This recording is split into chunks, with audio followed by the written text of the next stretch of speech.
"I've done everything I could," Arjun said softly, his voice trembling like it was carrying a weight too heavy to name. "Then why does my life still feel so empty?" The silence was so deep you could almost hear a dry leaf fall on the temple floor.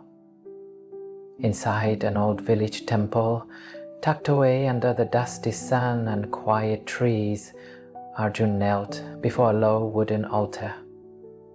His face no longer held anger, no bitterness, only the quiet exhaustion of a man who had poured out everything and still felt unseen.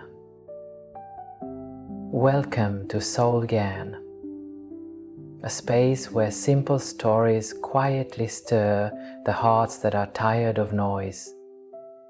Today, we listen to a story about time and why sometimes what feels wasted is actually when something deep is forming inside you. Arjun grew up in a quiet village where dreams were rare and survival itself was considered an achievement. His father passed away when he was just 8 years old. His mother, a small and quiet woman with hands that never stopped working, raised him by selling vegetables and washing clothes.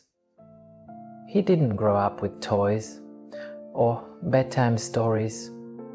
He grew up with the scent of wet soil, the clatter of metal buckets, and the sound of his mother humming while cooking with tired fingers. From a young age, Arjun learned to live with less. He never complained. Every morning he delivered milk and newspapers before school. In the evenings, he helped his mother carry water and clean vegetables for the market. At night, no matter how exhausted, he opened his books, driven by a quiet voice inside that whispered, "If I work hard enough, one day, life will notice." At the age of 25, Arjun left the village behind. He carried nothing but an old backpack, a pair of second-hand shoes, and the fragile hope that the city would open a door. But the city was nothing like the stories he imagined.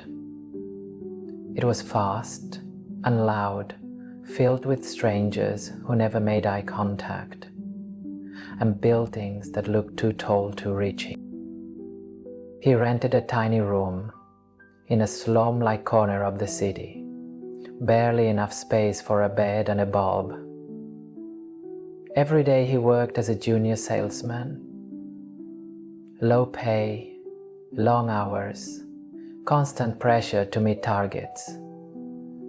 At night, he taught himself English through YouTube videos, borrowed books from the library, and practiced soft skills from free courses. On weekends, he handed out flyers and volunteered at events, doing whatever it took to grow. 3 years passed, in the same room, same job, same routine, but something inside him had shifted. The hope that once pushed him forward now felt distant, stretched thin like a thread on the verge of breaking. He didn't complain, but he began to wonder if he had been forgotten. By the age of 28, Arjun was still stuck. His friends were moving on, getting married, buying bikes, settling into their new lives. The reunion calls stopped coming. Not because they had stopped caring, but because no one knew what to say anymore. The gap had grown too wide. The few who reached out said things like, "Don't worry, your time will come," or "Just hang in there." They meant well, but the words stung in ways they couldn't understand. One evening, after a long day of rejection and walking under the sun, Arjun returned to his tiny room. The moment he stepped in, the power went out. The fan slowed. The light faded.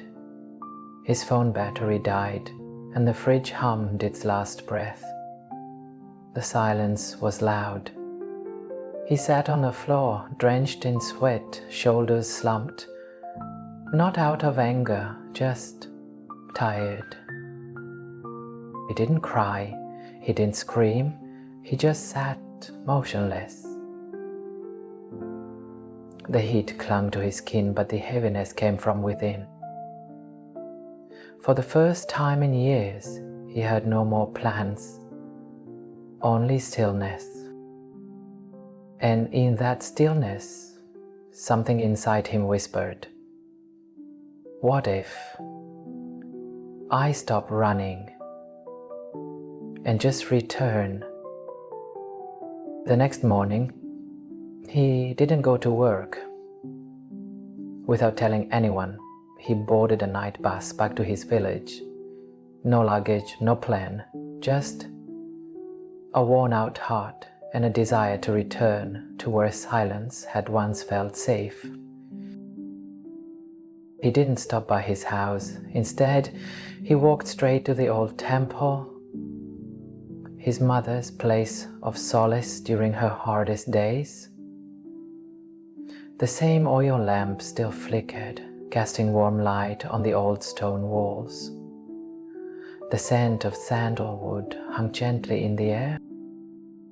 The monk was still there, sitting just as he always had, as if untouched by time.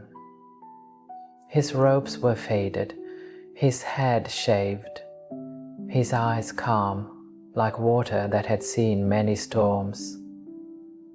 Arjun sat across from him and lowered his head. He didn't pretend to be okay. "I've tried everything, Master," he said quietly. "I've worked hard. I've stayed honest. I've sacrificed what I could, and yet it feels like every door is closed." The monk poured tea into 2 clay cups and placed one in front of Arjun. "You think your time has been wasted," he said gently, "just because the results haven't arrived. But let me ask you this. Were those years truly lost? Or is something quietly being built within you that you simply cannot see yet?" Arjun looked down at the tea, the steam rising slowly, like the thoughts in his chest. The monk continued, "Have you heard of the Chinese bamboo tree? You water it every day for 5 years. And during that time, nothing seems to grow. But in the 6th year, it shoots up meters in just weeks. So tell me, Arjun, did it grow in 6 weeks or in 6 years?" Tears welled in Arjun's eyes, not because of the story, but because something in him recognized the truth of it. "But, Master, I feel so tired, so empty, like I have nothing left inside me to keep going." The monk nodded with understanding. "That's not failure, that is transformation. When the old parts of you begin to dissolve, it feels like everything is falling apart. But in truth, the universe is making space for something new. Let the falling apart happen." Just then, a childhood memory stirred within Arjun. He remembered a night, long ago, when a storm had knocked out power in their home. His mother lit a tiny oil lamp and sat beside him. "Sometimes, Bida," she had said softly, "we light a lamp not to see, but to remind ourselves that we're still here." The monk handed Arjun a small oil lamp, the flame inside it steady and soft. "Take this with you. Whenever you feel lost or in the dark, remember, light never shouts. It simply waits to be seen. When Arjun returned to the city, he didn't change his job. He didn't start a new hustle. He didn't make a big shift. He did only one thing differently. Every morning, he sat still in silence for 10 minutes. No goals, no phone, just breathing. And at night, before sleeping, he lit a small candle, not for light, but as a reminder. Something is growing, he told himself, even if I can't see it yet. 3 months passed. Then one morning, an email arrived. It was from an international firm, a company he had applied to over a year ago and completely forgotten. They wanted to interview him. Arjun didn't smile because of the opportunity. He smiled because the part of him that had quietly believed had not been wrong. He got the job. It paid more. It gave him balance. It gave him room to breathe. But more than that, it gave him something he already had, the quiet strength to wait. On his new desk, he placed the small oil lamp the monk had given him. It didn't light up the room, but it lit up something more precious. His memory, a truth he had come to understand. Don't judge time by quick results. Time doesn't betray sincerity. Years later, Arjun returned to the temple, not in despair, but in deep gratitude. The monk was older now, his back more curved, but his eyes still held the same stillness. Arjun knelt down, placed the worn-out lamp at the monk's feet, and said softly, "I no longer come with questions, Master. I came to say thank you, because now I see time was never my enemy. It's the most patient sculptor of all." The monk placed a hand on Arjun's shoulder. "And you've learned the most sacred truth," he said with a gentle smile. "No step is wasted if the heart remains awake." Dear friend, if you ever feel like Arjun, tired, uncertain, wondering if anything you do really matters, maybe what you need is not a new path, but a gentler way of walking the one you're already on. Time does not rush. It does not scream for attention. It simply watches to see if your heart will stay kind even when no one is clapping. So the real question is, will you still water the seed when the ground looks empty?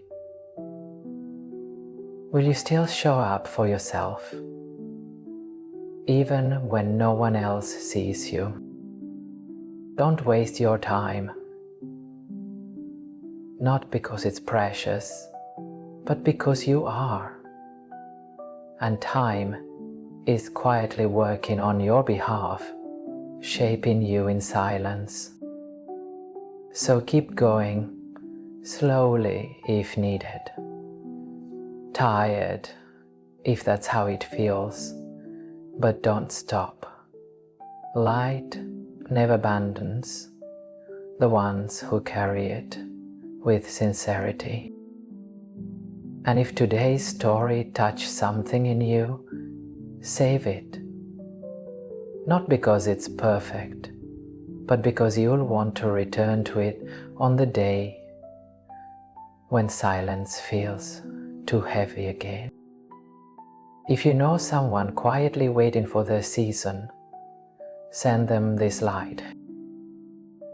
Thank you for listening to Soul Gyan. Subscribe if you'd like more of these quiet reminders. And always remember, light never abandons. The one who carries it with sincerity.